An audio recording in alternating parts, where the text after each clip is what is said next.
Very important.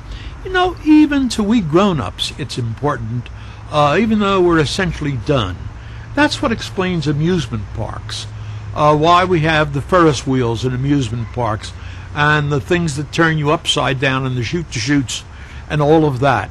What they really do is, in a very exciting way, grow the balance areas of the brain. The epitome of this, the epitome of balance in the human brain, is gymnastics. All the beautiful, beautiful things that happen in gymnastics.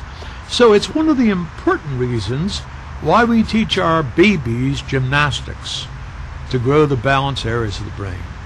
Well, the reason that we need to have balance is that this planet that we live on has what the scientists call a gravitational field of 1g, one gravity of force. The mass of the planet creates that gravitational field, and of course every second of our lives that gravitational field is pulling us down to the center of the earth.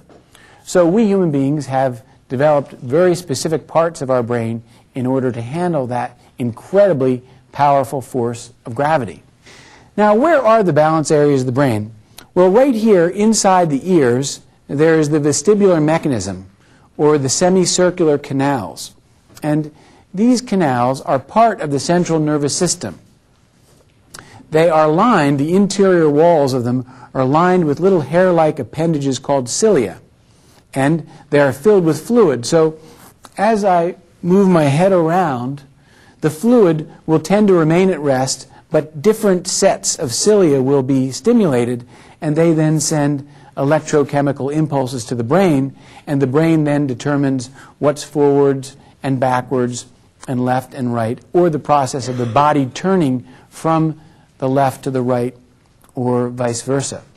So this is part of the brain that we want to develop. You'll notice that Joshua is wearing a protective neck collar. That's because little kids like to let their heads flop around, which is not a great idea. Also the cerebellum, which I think my father pointed out to you, which we consider to be part of the midbrain. The cerebellum also has large responsibility in terms of balance. This is the cerebellum here. This is the other half of the cerebellum here. Also, there are proprioceptors throughout our body that tell us about what gravity is doing and how it is pulling us in a particular direction at any time of the day. So it is these parts of the brain that we want to develop. Now, is it possible to affect these parts of the brain?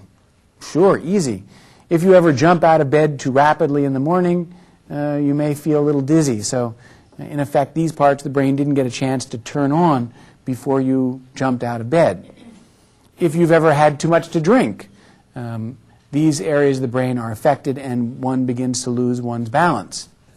Now, the question is, can we somehow get into the brain and develop those parts of the brain? And the answer is most definitely yes.